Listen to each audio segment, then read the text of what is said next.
I'm a member of the board of trustees for Historic Wallingford, and I've lived in Wallingford for over 20 years. I surveyed the neighborhood for the Historic Preservation Program at the city, and I continue to do research from time to time on various buildings and projects within the Wallingford neighborhood. I've written a history of the neighborhood, which is available at the website of the Department of Neighborhoods for the Historic Preservation Program page on that website, and it's a free download. So if you decide you want to get a copy of what I've written, just go to the website, download the book. The slideshow has the advantage of having images, whereas my book has no images other than the typeface. So this would be an interesting adjunct to what I've written. I'm calling this a virtual walk through Wallingford, but we're not going to do much walking. We're not going to do, we're going to be walking through time more than we're going to be walking through space. So we're not going to be following a pattern, a street pattern that you need to be concerned about. For those who saw me speak earlier in the year, in April, you'll recognize a few of these slides. However, I've added some additional material, and I'm going to talk more about the buildings and a little less about the history. Let's see if I can run this using my mouse here. Okay, this is a map of Puget Sound and its surroundings. It was drawn in 1877, and I show this because it shows the system of townships, which is the basis for all surveying and platting in the states west of the Mississippi. As a matter of fact, most of the states west of the 13 original colonies. The system was set up in a land act at the end of the 18th century.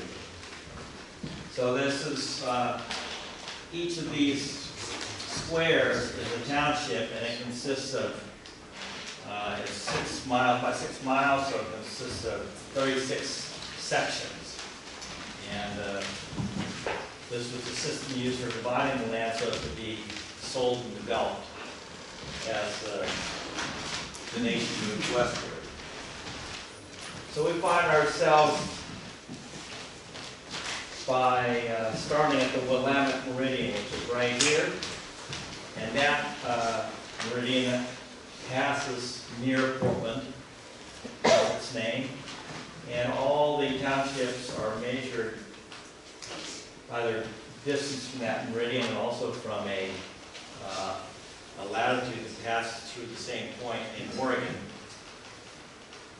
And we're in 1, 2, 3. We're in township, the 4th township to the right from the meridian, and we'll see this is a copy of the initial survey, and this survey was done in 1855, 1856, and you will see that this is a slightly improved copy from the original that I showed at my last talk. Here we have Lake Union here, and Green Lake in Union Bay at the time, which was larger than it is now. Notice that there is no connecting large body of water to Salmon Bay. There's no connection to the lake. This is a Indian portage right here. That's why this is called Portage Bay. And the ship canal sometime after the survey was done, maybe about 50 years, was cut through this narrow strip of land here, and eventually a waterway cut to Salmon Bay. Now it's what we call the ship canal today. So Wallingford is located in this general area here. This latitude here is the center line of 45th Street. And if I go a mile north, 20 blocks, I'm at the center line of 65th Street and then 85th. And this is the meridian, which locates the center of our neighborhood, and that's the center line of meridian. That gives you an orientation. Here's a detail from the original survey drawing, which of course is in the National Archives. And it's the same points here. The drawing that we saw just previously has more divisions than this because more information was known in that transcript from the table.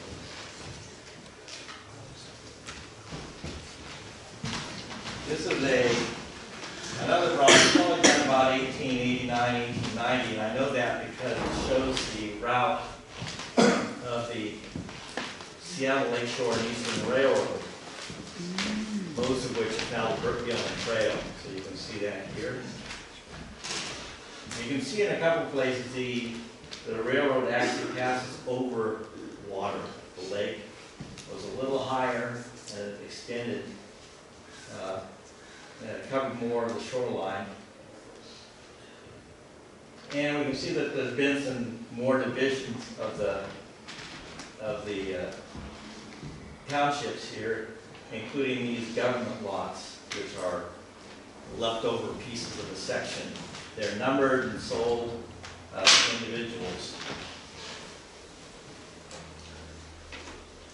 Here's a blow-up of that so you can see these.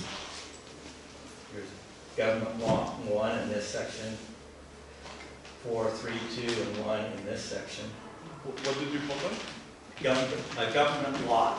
Government lots. Yeah, government lot, L-O-T. So sometimes you'll read a legal description for a property that's in one of those lots, and it'll start with in government lot 4, township, whatever it is. But they were sold to the public with the understanding the easement had to be there for the railroad? Well, the railroad had its easement, but the railroad was built by Seattleites, and a large group of people, including Burke and Gilman, got together to finance this railroad.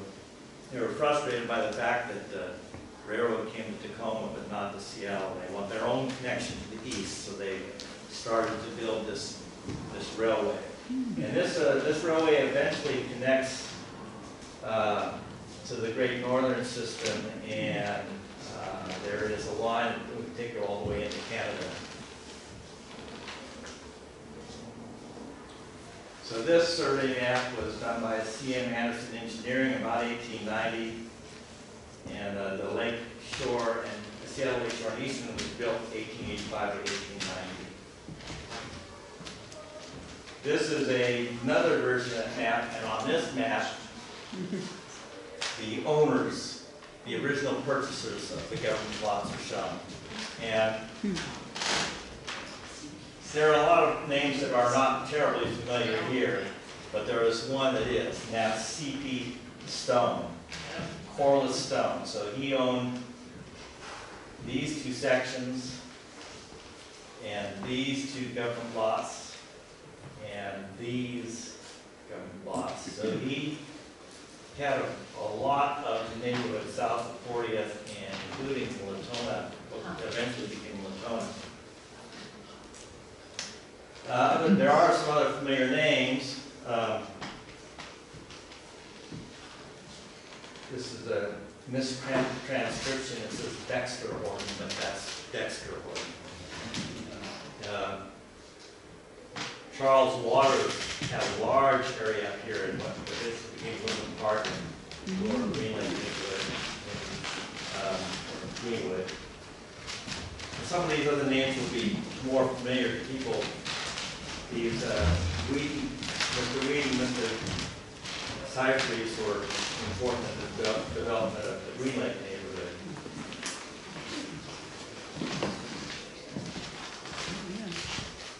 So here's Anderson's new guide map for the city of Seattle. This is, again, published O.P. Anderson and Company, July 1890.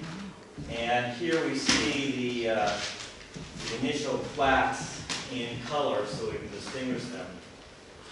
And the first one to be developed was the Lake Union edition, 1883. And this is Mr. Stone and several colleagues. And that's this yellow area here. Let's see. Where was the Ashford house? Ashworth lived in this area right here.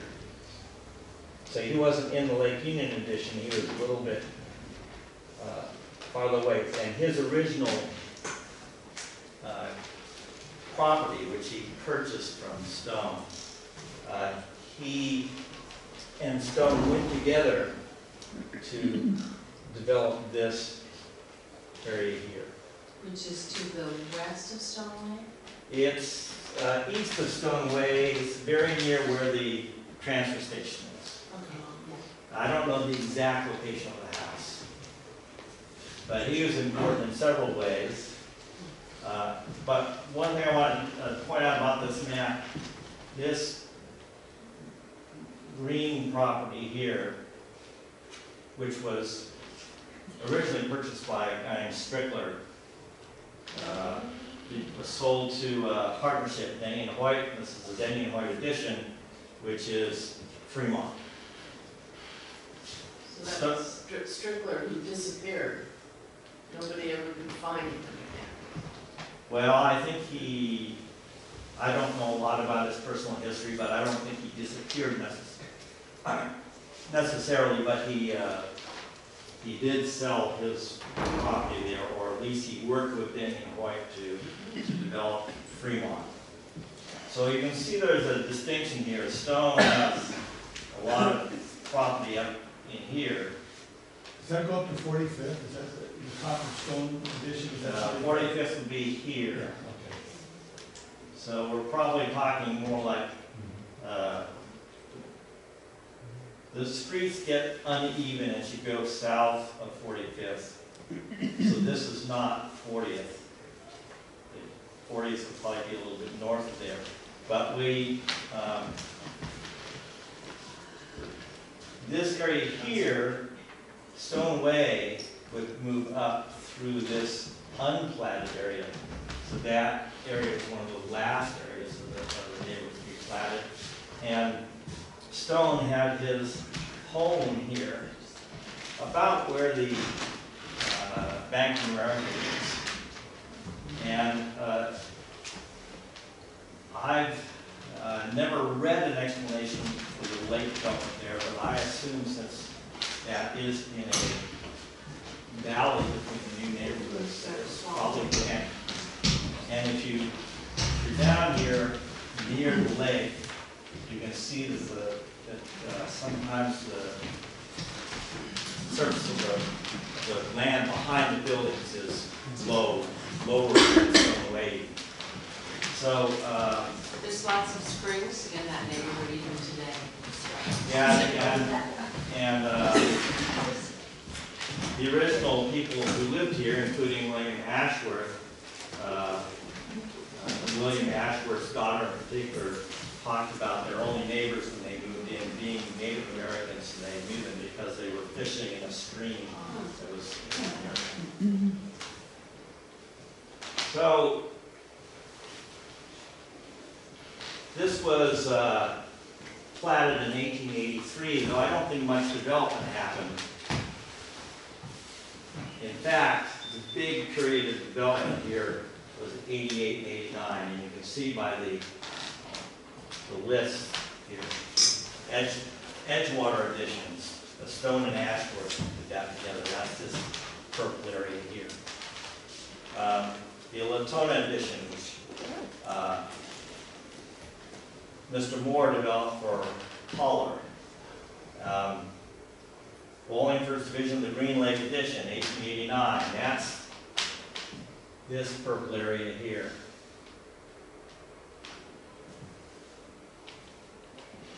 And the Edgemont edition, 1890 by Bowman.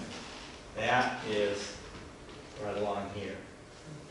And this was developed, these properties were developed in concert with the development of the streetcar system.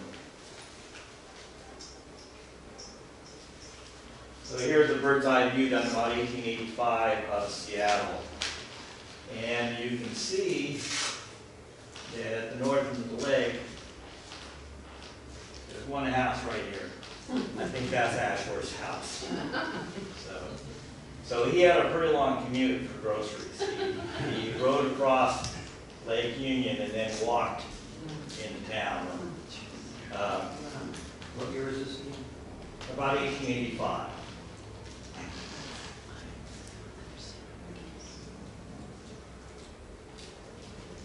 (1891). This is another bird's eye view of the city. You can see the city is much more developed. And Smith's Cove, though, is still a waterway. This has all been filled now, and that's Pier 9091 are right here. And the area south of Seattle Tide Flats, that has all been filled in. That's Soto. But let's look north a little bit. We can see that there is as the trolley system was developed, they built a road along the lake, except it's not a road, it's a bridge. It starts at the back end of David Denny's claim and heads up the west side of the lake. That's now Westlake Avenue, but at the time it was built, it was a bridge, and which has since been filled in. And that bridge extended all the way up here to Fremont. And we will see momentarily that the train turned up and hit the crease between the two neighborhoods. So here's a detail from that drawing. You can see there's a mill here, which was the main employer in Fremont. And his lumber is being collected.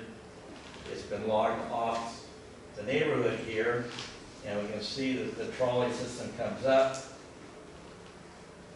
through Fremont, takes a turn along the lake, and then turns north. And this is shown somewhat inaccurately, but this would be Albion and Woodland Park Avenue today. It was called Bowman at the time, and Bowman's plat was basically just the lots either side of Albion. So he and several other people were involved in developing the trolley system, and they realized they had to do that in order to develop their properties. Tom, do you think any of those houses in the main part of Wallingford are extant today? Just based on what you know? I think some of them are. So I listed as one of the early arrivals George Lowe, and I know that I interviewed him with a couple people from the Fremont neighborhood, and he talked about his father or his grandfather building the house that they grew up in, and that they lived over in this area. Now, the houses that are that old are generally have been modified. But we can see that the development is fairly sparse. This is Latona up here. And because we're getting to the edge of the drawing, the scale is distorted. And Latona looks much more extensive than it actually was. This train, the trolleys came up this road. They took a turn, and this is approximately 45th Street. And then they took another turn north up what is probably now Interlake. And where until a few years ago, that turn was quite visible. Because if you looked at the building next to the Boys and Girls Club on 45th Street, there was a building just to the east that was triangular. It was a guitar studio. And it was triangular because it had to stay out of the right of way of the trolley. So that the trolley went right through the little courtyard in front of the Boys and Girls Club and took a nice easy turn up to Interlake. They went up around the lake and ended about here. Over the years, it got extended farther and farther, and eventually cut through Woodland Park, and then met the train here, the train line here, the trolley line here, at 45th and Woodland Park, and then continued back into town on that line. Do you know which mill that was? I can look up the name, but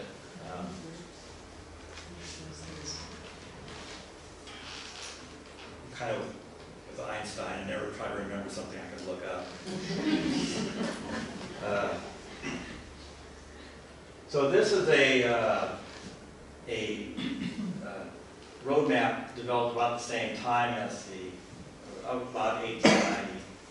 And we get a little clearer idea of exactly where the buildings were. And you can see that the Fremont, the hill above Fremont, has quite a few houses, and Latona has quite a few buildings.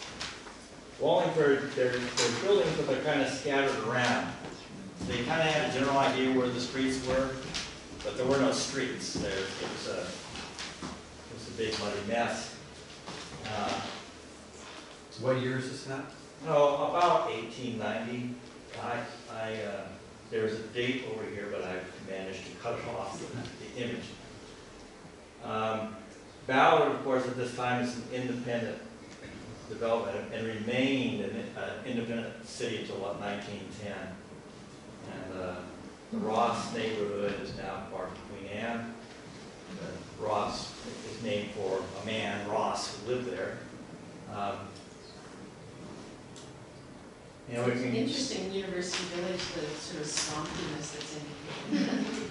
Yeah, so when the ship canal was built, the lake was lowered, and that made a lot more land available over here in Yesler. And that also took some of the water out of this wetlands. And then, of course, as the university developed, there was a dump on the east side of the university. And the methane being produced by that dump is still being exhausted through pipes in the parking lot north of Husky Stadium. Right. So anyway, we can see the Seattle Lakeshore and Eastern Railway starting down on the waterfront, comes up through the Interbay area, then on the south side of what eventually became the ship canal, and crossing it, and then heading here through our neighborhood and up through past the university, and that's all Burt Gilman Trail, or at least about the year. I'm not sure how they traced it through the neighbors to the west of us, and this train goes north to eventually. Whoops.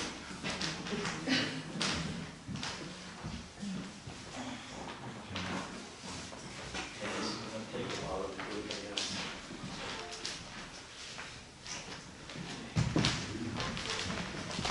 I'll help you.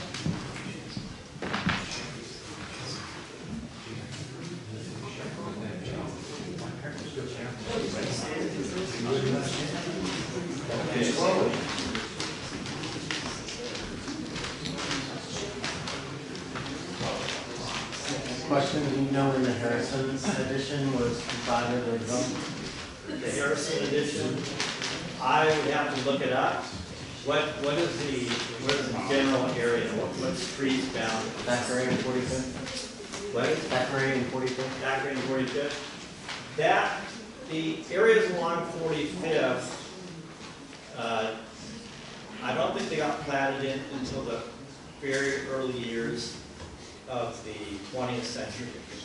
And when they were building Lincoln and Interlake, the people who lived along what was supposed to be 45th Street talked about the fact that it was nearly impassable.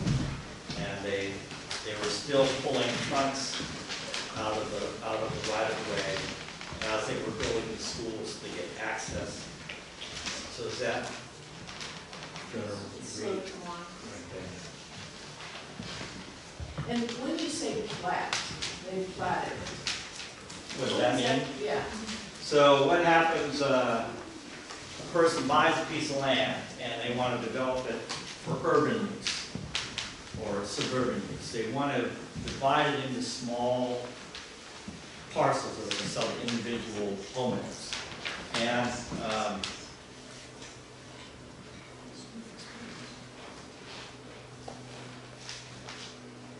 I don't know why it's not feeding. So, so what happens is you can describe property by giving a detailed description of where its boundaries are. But it's much easier to take a given piece of property and come up with a scheme for where the streets and the lots are going to be. Record that all at one time, and then instead of giving a really detailed description that has to go back to some monument that could be hundreds of feet away from your property, you can just describe your property as Lot 3, Lot 4, Wallingford's addition to the city of Seattle. So that's the plat. And the platter generally dedicates the streets for public use. So that's the streets belong to the platter, but in order to get people to their lots, that developer has to provide access, and so they dedicate the streets to public use. And that's so when a street is vacated, usually the land of the vacated street goes to the two property owners on either side, unless another agreement has been made. But it's basically just a way of making land sellable and making it easy to record. Okay, so here's the streetcar system, and this is a system as it existed in 1896, which was only a few years after the electric trolley had been developed. So I think Seattle was one of the first 4 cities in the United States to develop a trolley system, electric trolley system. So here we can see the line that comes up along the lake, switches over to what was then called Bowman. Now I think it's called Albion. And then the Woodland Park, 45th, up Interlake, and then around. And eventually it came back down. So the train was a one-way train. At least area around the lake. We'll look at, you can see that more clearly here. And this line was called the Green Lake Electric Railway.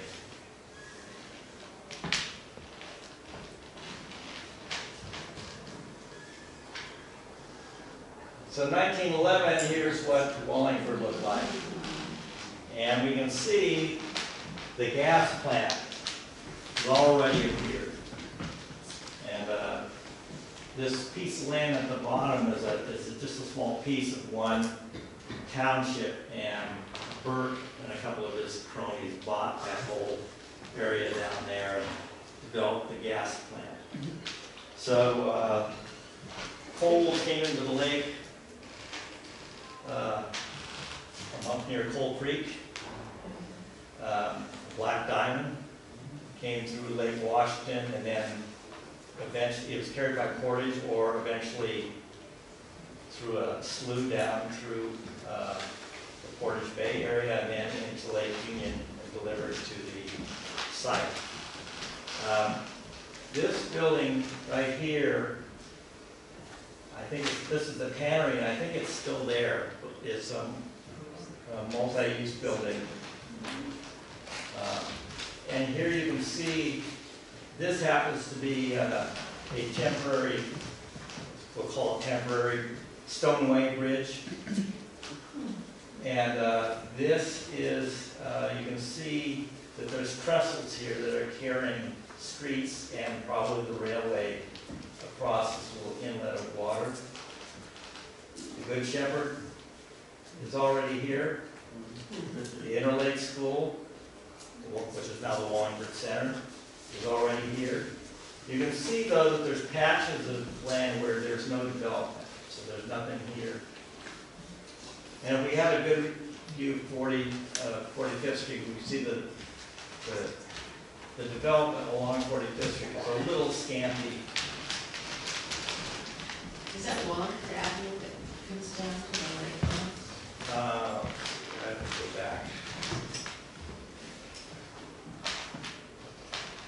Now let's see here. That's Stoneway. Now Stoneway would be here, so Wallingford would be right I think that might be Densmore. I don't know. I'm guessing. That would be an interesting exercise to sit down and figure out the streets. What year is that photograph taken? 1911. And this is a view from Queen Anne. Signature here indicates this is a photograph by Webster and Stevens. However, it looks to me like somebody's reflection was in the, must have been taken through a car window or something. It looks like somebody's reflection. Here's the base map, based, the name of the company that produced the map, the Wallingford area in 1912. So we can see the Good Shepherd here, Lincoln High School. You see several blocks around here that have hardly any development on them. This is perhaps one of the reasons that the Hamilton site was still available for construction in the late 1920s. Here's the Interlake School. This is the original St. Benedict's Church, which is now gone.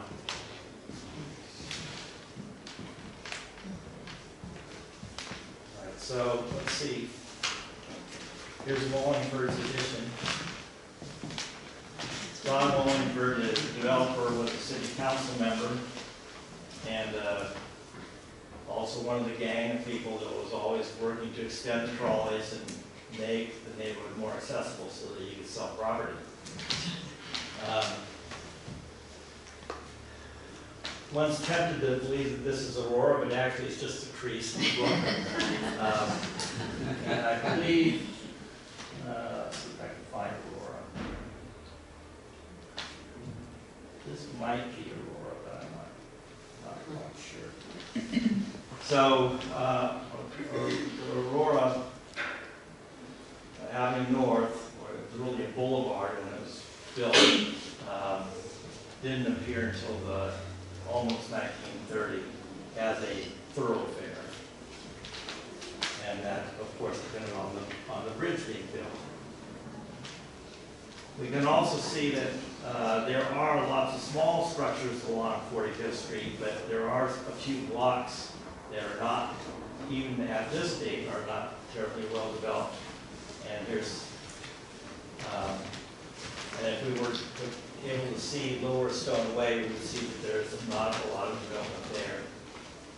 Here's 45th, here's 50th. This is Stone Way, which is jogging over to meet Green Lake Way. Right where you're at right there in that, to the southeast of Green Lake, I noticed that the street grid changes. Below that, it's all Is 90-degree orthogonal. Yeah. Is there a topographic reason for that? Or were they just wanting to orient more towards the lakefront? I am not sure what the reason was for that. It may have been that somebody was imagining some axes that would be available. That's a fairly, some of it's, I guess this is hilly here. But I really can't give you an explanation for it. Isn't that Tangletown? Tangletown is right along here. Usually the area, when people use the word Tangletown, they're usually talking about 56, so this little corner here.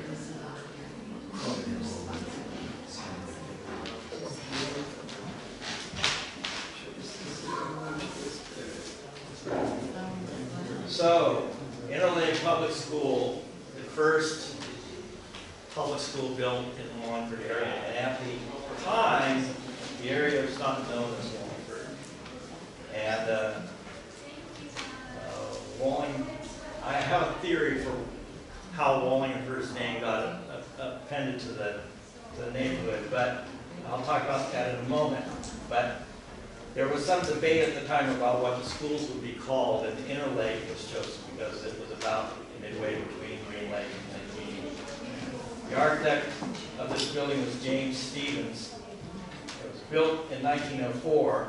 Actually, the west half of the building was built in 1904, and the eastern half, which is the part we're looking at here, was built in 1908.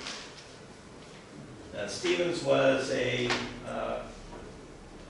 designed many of the schools in this period, and Wallingford School was based on a model plan, so you can see similar buildings in other parts of the city using the same plan. When you came up Wallingford on the trolley, a new line was added to Wallingford. As you see the south end of the school. And the trolley came up Wallingford, turned east on 45th, and then north again on Meridian. My theory is that Wallingford, the street, bisects Wallingford's flat.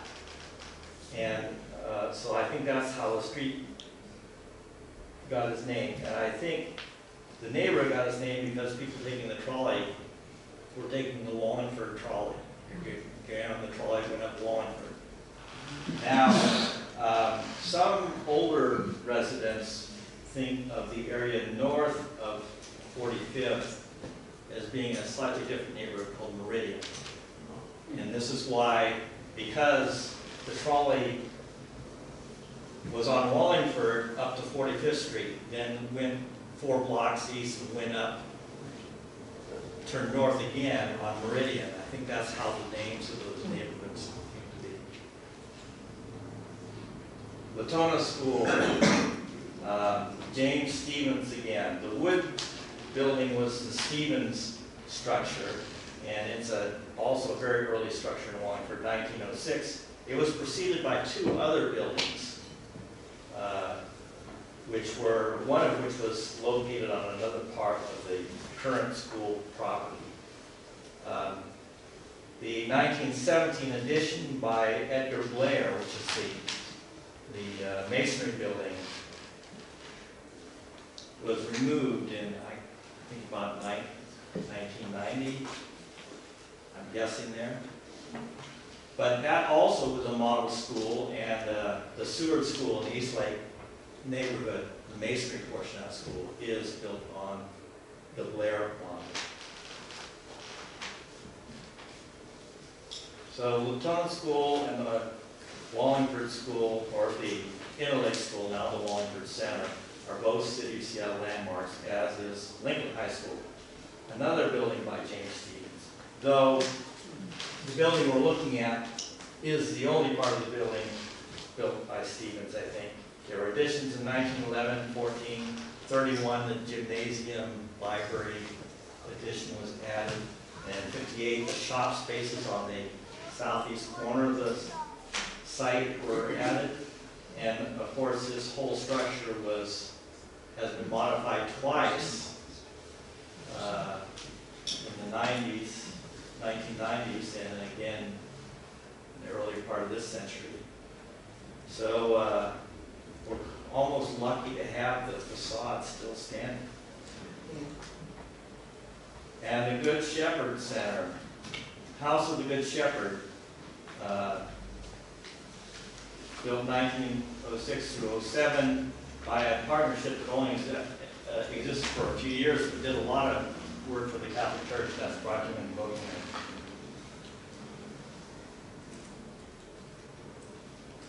And then Daniel Huntington's Wallingford Fire and Police Station. I think this was probably the first of his fire stations. He did at least 14. And he was the city architect from about this time, 1912, until about 1920. And he also designed the Fremont Library. And, maybe 2/3 of the buildings he designed as fire stations are still in use. Not always in use as fire stations. So things we can notice here is the building looks pretty much the same now as it did then. I think this building is still there. I'm not sure that this one is, but you can see the condition of the streets here. So what was the condition? Was that a trolley line there, but then there's just dirt, or was it? Yeah, so the trolley line was in dirt for part of its history. And when this fire station was opened,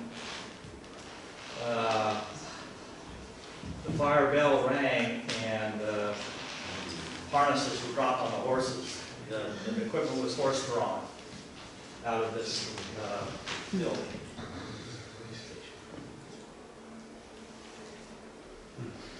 Post-war, the fire department had moved, but the police were in the building. This was the North Precinct when I first moved to Wallingford.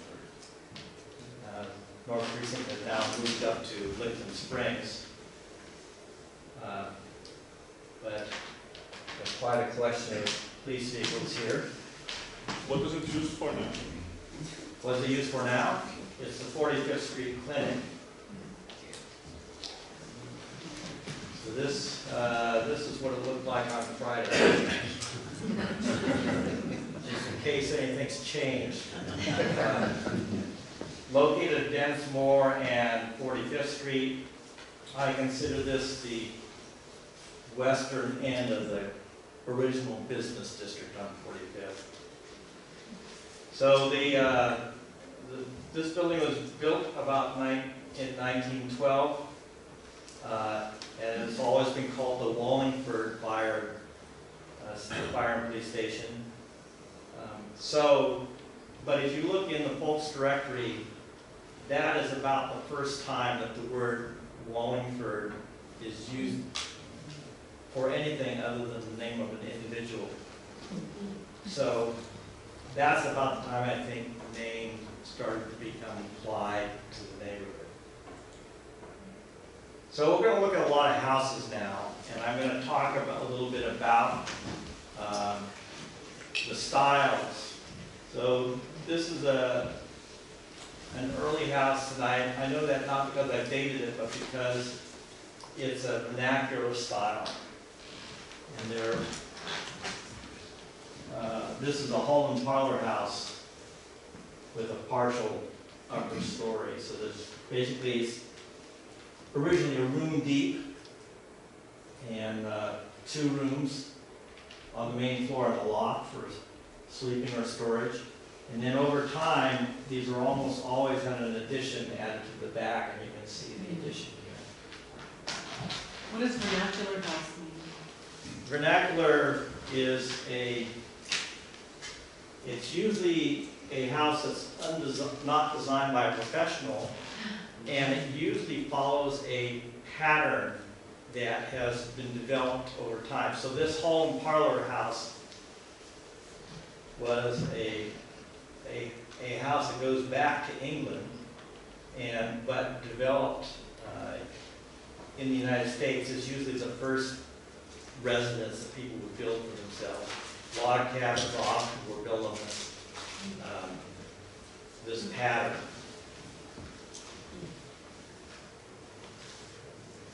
Now, vernacular, it's from a Latin word which basically means of the people or the culture that's there.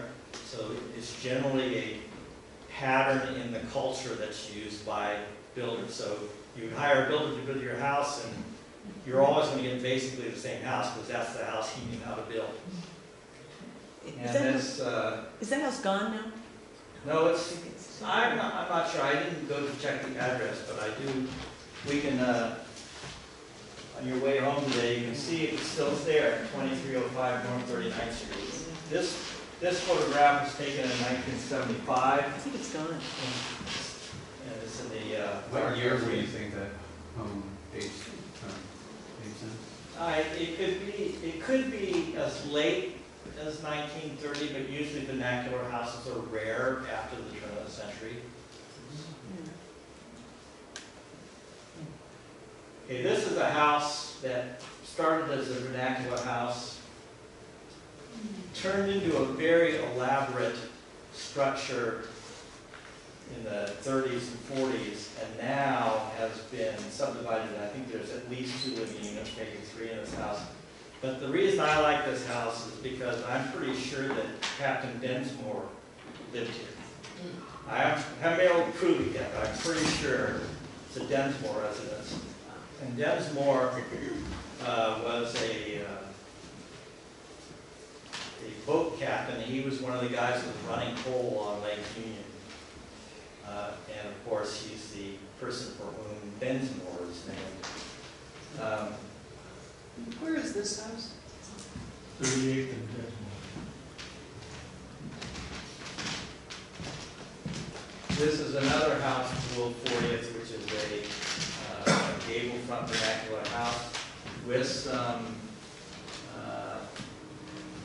Queen Anne detailing. So as we get, the vernacular houses started to appear around 1830 in the United States now. Started appearing here after 1885. So, but if you look at early sketches of what's now downtown Seattle, when it was all just houses, these little houses like this were just all over the place.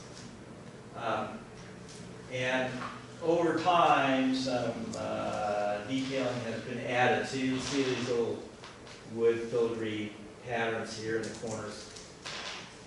And you see the shingle pattern has more of a Queen Anne era look. And we'll talk about the ages of houses. The Victorian period was the span of Victorian's reign, which was about 1837 to 1901.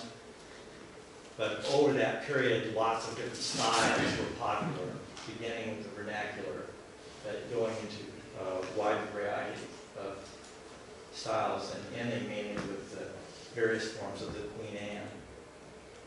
So here's a later version of a house that started as a vernacular gable front and wing. And the reason I believe that's true is because in this gable is structured differently than this gable. And in the gable front and wing, often the wing was an addition. Now I'm told by one of my colleagues in historic Wallingford that this house was moved here from a position on Stone Way. And right now, I think this is about at 47th and Densmore. It's at 48th and Woodlawn. 48th and Woodlawn, okay. And the original gable front and wing has had some elaboration. So this spindle work is typical of the spindle work version of Queen Anne. has and this is a window typical of a Queen Anne era house. But it's really nicely done. Excuse me, quick question on that house there. You see that Eve returns at the end of the gable there? It's very indicative of New England style houses. And you don't see many houses in this area with the gable returns there. It's got like a flat soffit. Right. Do you know why this area didn't follow that style? It's usually don't have flat soffits. It's usually a bird walk vents or something like that. Well, the period of Wallingford's major development coincided with the period when the Queen Anne style was dying out, and the 20th century styles, the Prairie style, the Craftsman style, were becoming popular. And so about the time, within a few years of Victoria's death in 1901, the Craftsman Bungalow appeared in California, 1903, 1904, and very quickly spread up in the coast and became popular in pattern books. So as that style became popular, the kinds of returns became less and less common because of what we'll see in a moment when we look at a Craftsman style house. So this is a mishmash of styles, but this type of window is very typical of any Queen Anne structure. And it has these lozenges above a large window. And I call this shingle style because this recessed window with the wrap shingle corners is typical of the shingle style. This is a element of a classicized version of Queen Anne, and the roof slope is a little atypical. You got to remember, when people were building these things, they weren't. The first person who drew a Queen Anne house, he didn't have a model. He was inventing it. And architects and builders in these periods were borrowing elements they'd seen or developing elements for the house. And it's only later, looking back, that we start to label them with styles. This is a stick style, sometimes called Eastlake style. So it has this pattern of trim work, which tends to emphasize the vertical. Queen Anne period houses have very complex roofs typically, and often they have these towers. Some people, when they use the word Victorian, they're actually referring to the late Victorian, which is the Queen Anne style. And here's kind of kind of a transitional house. It has elements from several styles. The curving shingle work is single style, but the steep roofs are more typical of Queen Anne. But it does have battered piers here, or columns, which means a structure that gets wider at the bottom, sloped faces. So it's beginning to pick up some stylistic elements that showed up in force in the later Craftsman style. Do you have any idea if it's sort of a transitional style because it was built one way and then remodeled to have newer styles, or what, do you know if it was built just? This is a fairly distinctive house, and when I researched it, I don't have the exact facts at hand, but one of the things we do when I look at a house is I pull the assessor's record from 1937. And in 1937, the county used federal funds to photograph every house in the county. And so I know that this house has looked like this for quite a long time. So while that is possible, I think this is probably the original form of the house. Is there a street or address? That house is west of Woodland Park. 42nd and Winslow, I think. Okay, take your word for it. Yeah, so this is Aurora up here. It's right by the overpass over Aurora. Yeah, so that would match with Greg's assessment. So this is the Tudor version of Queen Anne, and this house is at 1918 North 41st Street. And there aren't a lot of houses from this period that you can assign to a particular architect, though sometimes you can assign them to a particular developer or builder. This particular house was designed by Andrew Wilson. And Wilson had a fairly long career pre-Second World War in Seattle, and for a short time he was partnered with a man named Byrne who had worked in Frank Lloyd Wright's office. And together they did some houses that look white. But this particular building is a late Queen Anne Tudor style structure. Do you know who the house was built for? That information, so there is I could actually look it up, but when I did the survey, I wrote a fairly long article that went with this house in the survey. So you can go to the city database, pull up this address, and it will tell you who it was built for. And it's a pretty wealthy person, I would think. It's not as large a house as it looks to be from the street. It's kind of a big box with a lot of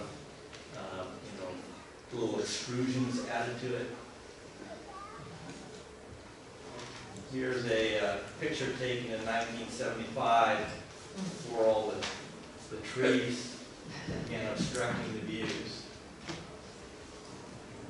And I think I write in the commentary that it's, if you look around the sides, it's actually fairly boxy, but it has these bay windows in the front and the elaborations on the roof that start to distinguish it. Could you go back one slide?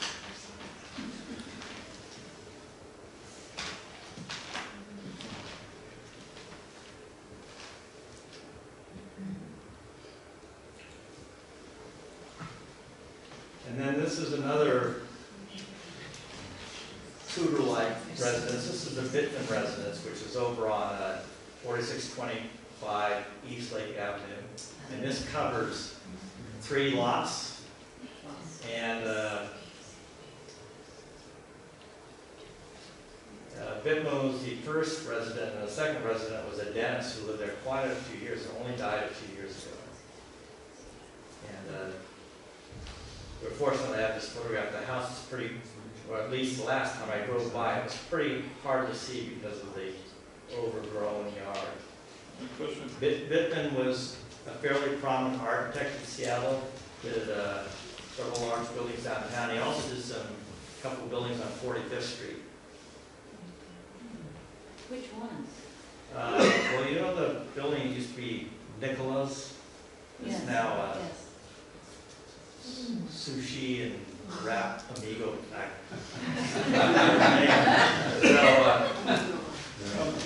Do you mind going back? That was Fuji's. What was that? I have a question on the previous one. On the previous slide? Correct. Beauty box. Oh. Yes, so what's is this like a garage on the little thing on the left? Or that's an extension of the house? Is it a huge house? No, I think the house is pretty large. At least it covers a lot of area because it goes through one lot and covers a large part of 2 others. The garage is actually at the other end of the house, and it's at street level, whereas the house is a little above street level because of the grade.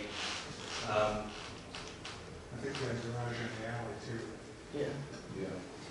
Yeah, over here there's a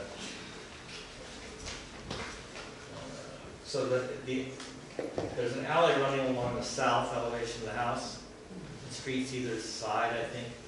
They got one in the south and one in the south. They got everything.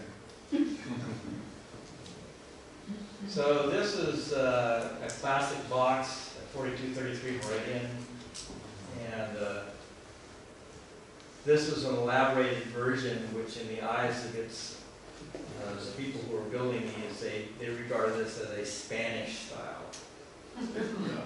But this is basically a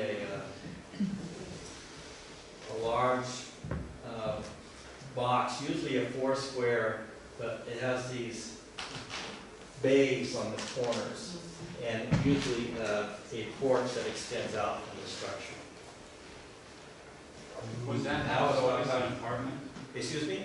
That house is an apartment now. Is it always an apartment or? Probably not, though there are some structures in Wallingford they look like houses but were built as apartments. But I think that particular one was just a large house. $250,000 fixer back in the day. So this is a Craftsman Bungalow. This house has been remodeled now as a second story. The person who remodeled it did a fairly good job. He's kept some of the character of the house, but obviously it's once it's a two-story structure, it's no longer a bungalow. What do they call those like alternative nothing? I always think of it as Well, there was a trend in architecture when the Craftsman Bungalow was popular. It was called Japanification, which was they borrowed some Japanese character, and they basically did it. They usually just did it by putting curves in some of the trim work.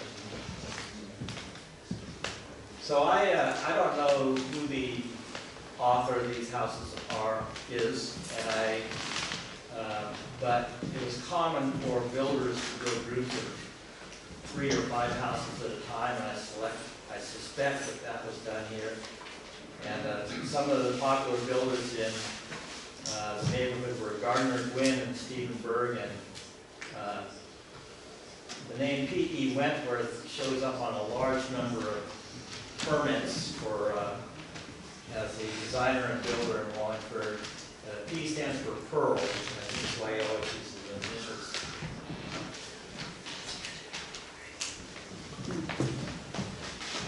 There's another group, and it has a little bit of that character you're talking about, where they put a little peak here, and they make maybe a little turn, and they have this, I guess you would call it a very widely spaced dental strip here, but these represent structural members there, and that has a little bit of a Japanese feel to it. But I'm not sure that the plan is too much different from this structure. So the bungalow plan, one of the most common plans, and you live in the neighborhood, you're probably familiar with it, have 2 bedrooms and a bathroom on one side of the house, and a living room, and maybe a living room and entry that spans the front of the house and goes through the dining room to the kitchen, which is in the back of the house. So the kitchen, dining room, and half the living room are on one side of the house, and on the other side are 2 bedrooms and a bath. And there's a hallway serving the 2 bedrooms and the bath, and usually opens into the dining room. And that's kind of very typical standard plan that was used. But as the Craftsman Bungalow developed, the house got a little bigger, plan got a little freer. We'll see in a moment that the roofs started to get pretty complicated. This house at 5103 Meridian Avenue North, this was designed by Judd Yoho, who was a quite well-known bungalow designer. And he and a partner named Merritt built a lot of houses in the neighborhood and actually in other parts of the city as well. And eventually the Craftsman style ran out of gas, and Mr. Yoho found something else to do, but his partner Merritt started building these gambrel houses in a Dutch colonial, as you would call them. So this house was built in 1912. That picture was taken in 1975. This is my survey photo taken in 2005.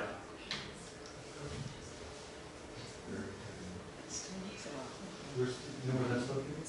It's at the northwest corner of 51st and Meridian. Next door is this house, 5109 Meridian. It's also photographed in 1975. And next door to that house, 5113 Meridian. Also photographed in 1975. So you can see most of the signature features of the Craftsman style. The bracketing that holds the eaves, the barge boards at the end of the gable. The barge boards are wide and they tend to project well past the end of the roof. There's a deep overhang. The porch is usually supported by a battered plaster on a battered base. Wood was a popular material. The windows here have been changed out. So this house was probably did not show up on my survey, but because I had to drop houses that had obviously been modified. And this is just a chimney detail. So here we have a more typical Craftsman window. So the upper sash is smaller than the lower sash. Often the sticking in the window is not equal divisions. It's usually a group of rectangles and squares. Here's the bracketing again, large barge board. The kind of free use of the chimney as a design element. In this case, they put some sort of river stone in with the brickwork. My house is exactly like that, it's one block to the west. Exactly, same guy did the chimney. Did you know that? Yeah.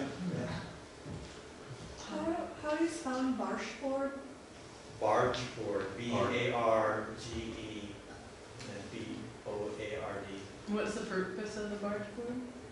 Well, in the case of the Craftsman, it's basically a repetition of the framing, but for the designers of these houses, it was very important to emphasize the roof and the overhang, and they did that by having this heavy member here. So remember we were talking about the Tudor houses. I said that it was the late Queen Anne version of Tudor. So that started to disappear, and by 1920 that style had petered out.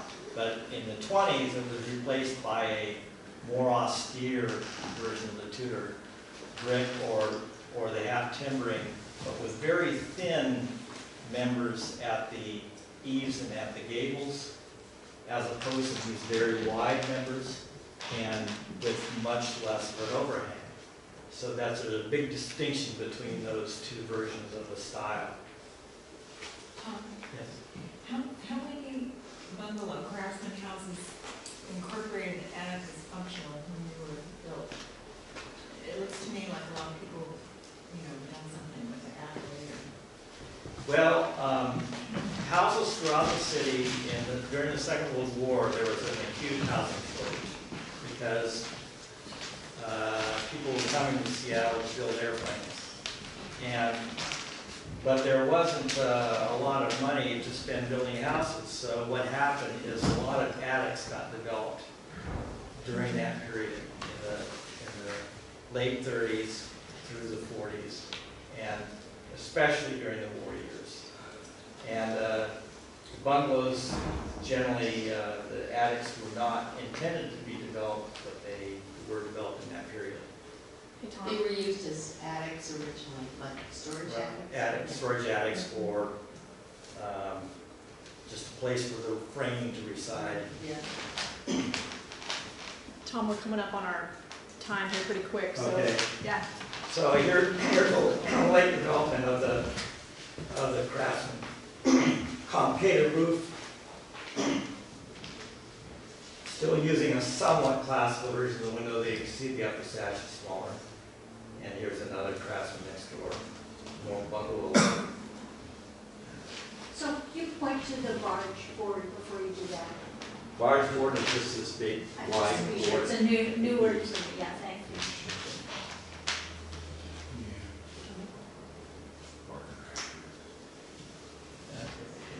Let's see if I can get this to. Okay, and this is kind of the idealized version of this is on, I think, Woodland and 44th, or not, Woodland Park, 44th. And the thing that's, not only did they capture the whole bungalow style with the low slope roof typical in California, but the house was supposed to connect you with your site property. You can see that this owner, this picture was taken in 2005, had done a good job of redeveloping the yard. It's been, I think it has a new owner now, it's not nearly as. I think it's Hallett in Middale. Yeah, that sounds good. So I'm going to, since we're coming up on time, I'm going to pop through the rest of my slides. So the rest of those slides are mainly about non-residential buildings.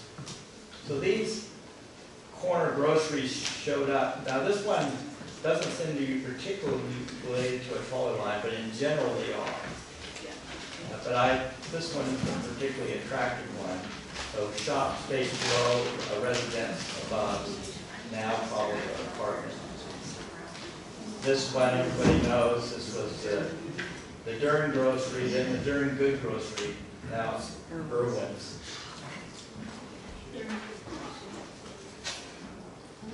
This apartment on 45th Street has been remodeled several times and there's been additions. But I included it here because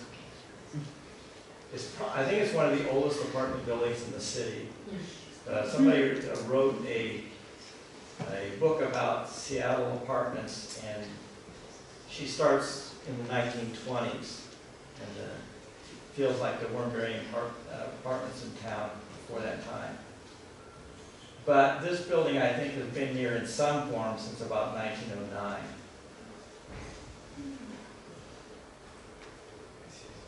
Here's a somewhat deco style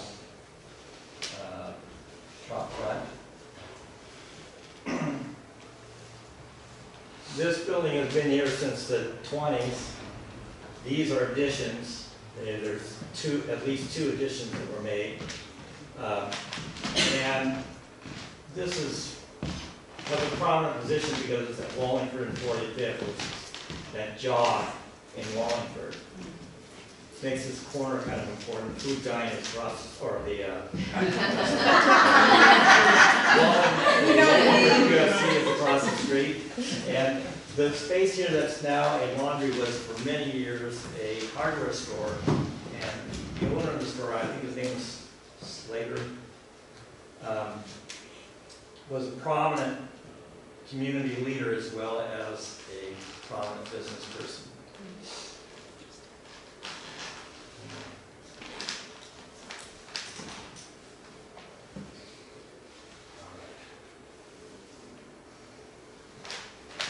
Some nondescript buildings at Burke 45th.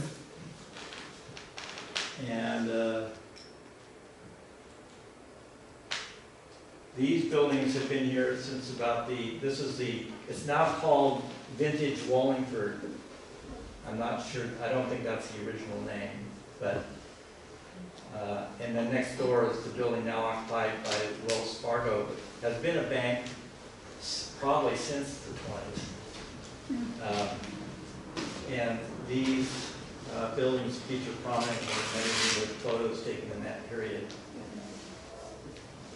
For those of you who are concerned about historic preservation, this kind of bracing added to the building necessary for probably seismic bracing.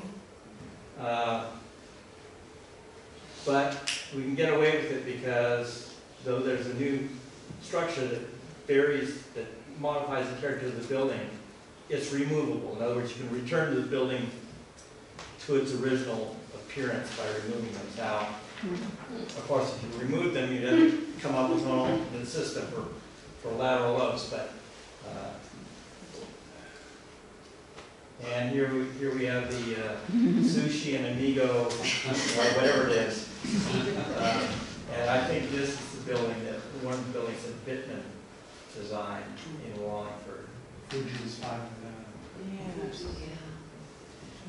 Yeah. So the building next door was, I think, a Tweedy. One of the locations is a Tweedy and Pops, and the Murphy's Pub had a variety of uses, including it was a furniture store at one point.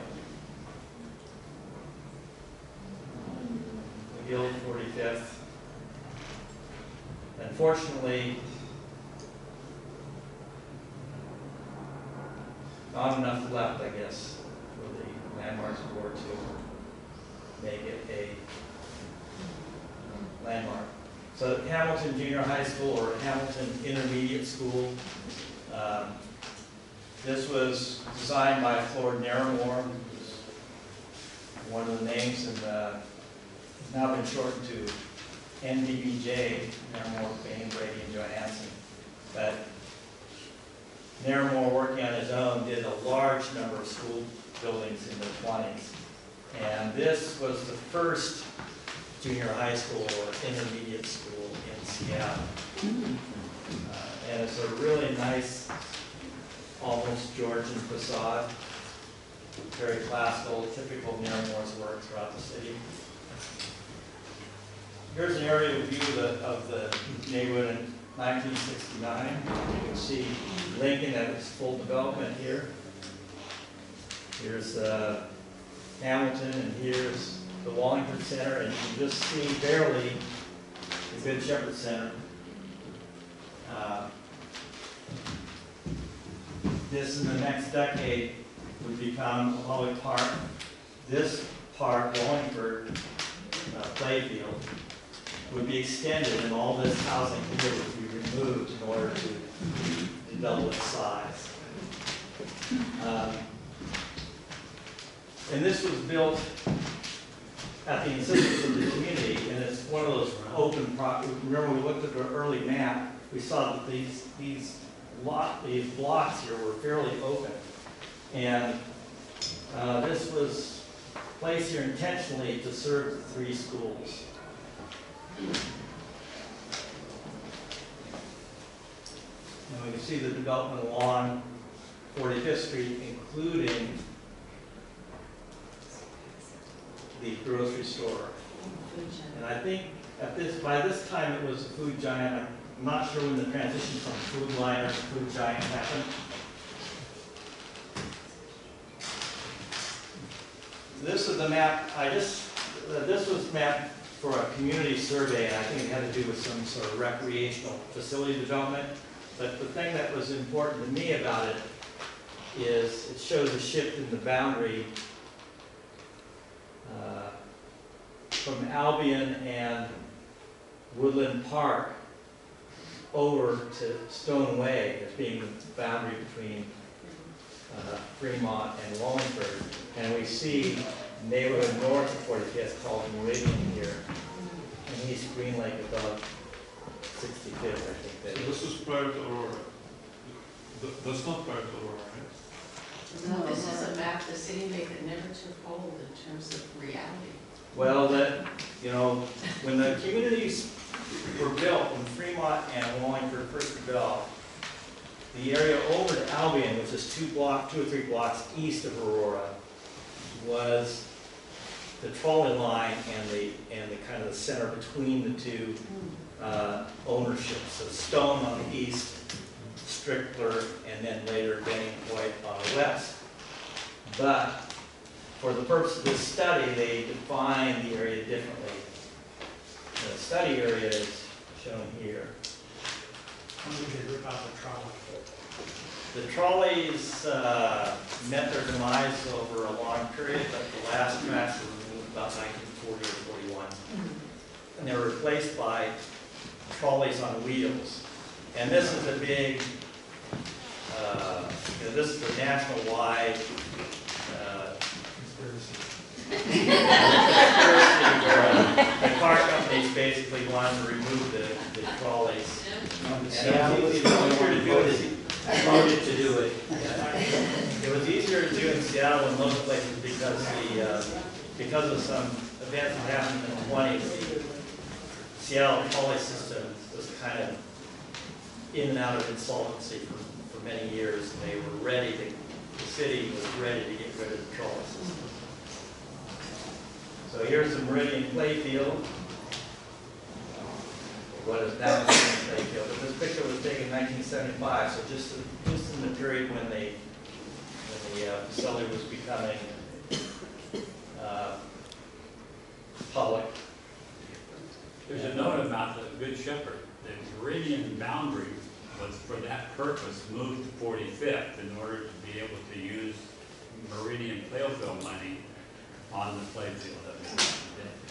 Originally, when we first presented it to the mayor, they said we couldn't have it because it wasn't in Meridian. But then later, the political things went the right way. They made it Meridian. So here's the gas works just after, just a couple of years after it was, the gas company gave ownership to the city with the intention of developing some sort of park here. Originally, the park was going to be called Myrtle Edwards. I told Myrtle Edwards' family didn't want her name attached to the site. And when did it stop producing gas? In the 50s. 90s. Yeah, I think that's right. We gotta turn over the room here pretty soon, Tom. Right, okay. We're out of time. Yeah, so I'll just show this. So I have a bunch of other pictures, but this is a map showing fill around the lake. And you can, a lot of the lakefront is fill.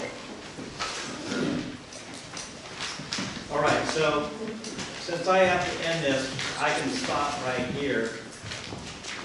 But I'll show this. This is a woodlot at 1st and 45th Street. Now Dick's. That picture was taken in 39, and Dick's was a post-war development.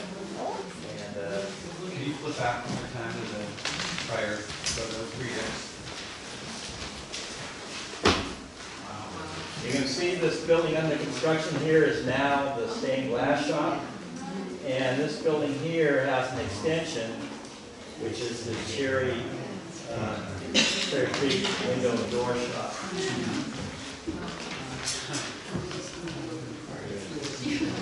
Anyway,